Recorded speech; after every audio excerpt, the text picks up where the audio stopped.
I now recognize Mr. Carter. Or you went already, okay. I now recognize Mr. Magaziner, the ranking member for counterterrorism, the gentleman from Rhode Island, for his 5 minutes of questioning. Thank you, Chairman, and thank you to our witnesses for your leadership and to the men and women who work under you, who keep our nation safe every day. You have our gratitude.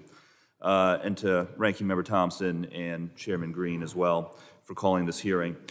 The Director of National Intelligence has assessed that racially and ethnically motivated violent extremists present the greatest terror threats to our country.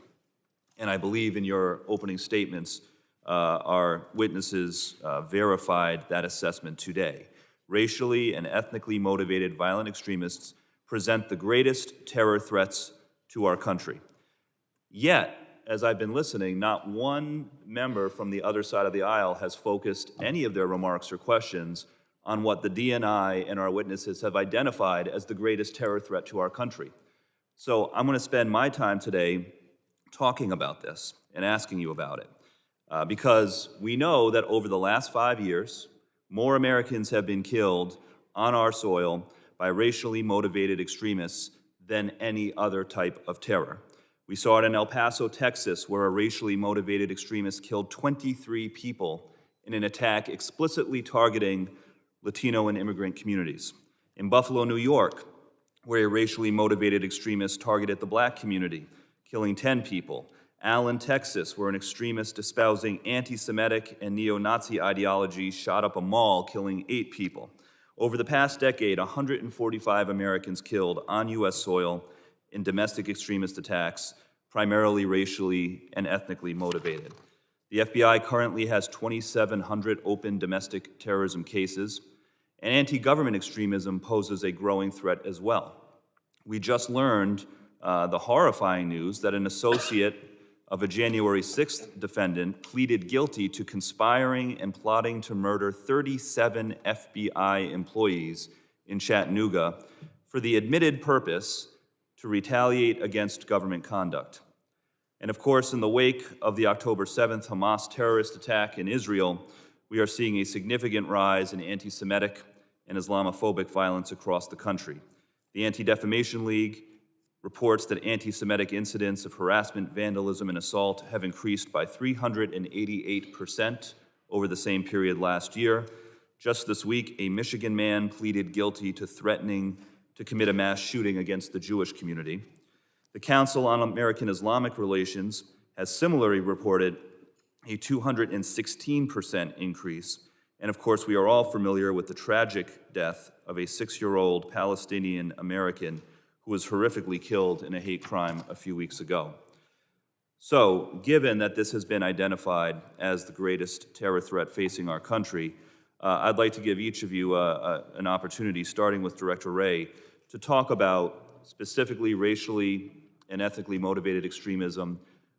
What is the nature of this threat, and what does the FBI need from Congress in order to meet it?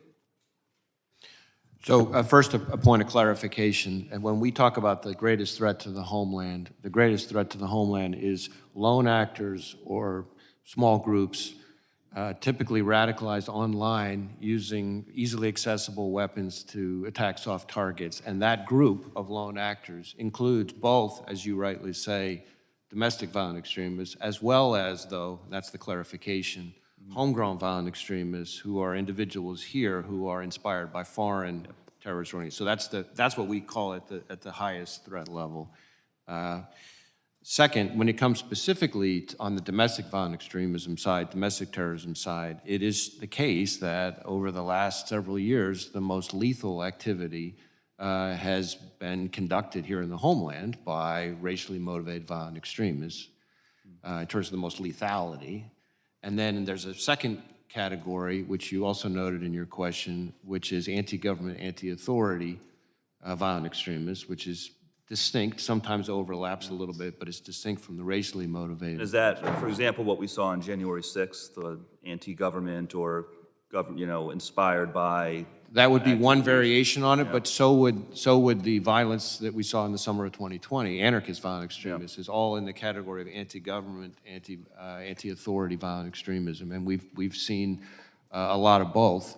And so the volume in that category is probably the greatest. The lethality is probably the greatest on the racially motivated violent extremist side. Secretary. Congressman, let me share with you some of the work we are doing to combat this threat. We're working very closely with our federal partners, notably the FBI. We're working with state, local, tribal, territorial, and campus law enforcement, our frontline personnel. We are engaging with communities in developing best practices for prevention models to be able to intervene when individuals are seeing somebody descend down a path of radicalization to violence. We are, thanks to the support of Congress, distributing grant funds to nonprofit organizations. In fact, we have sought a $200 million increase in that critically needed grant program, the Nonprofit Security Grant Program, to enable nonprofit organizations, including places of worship, religious schools, to secure themselves.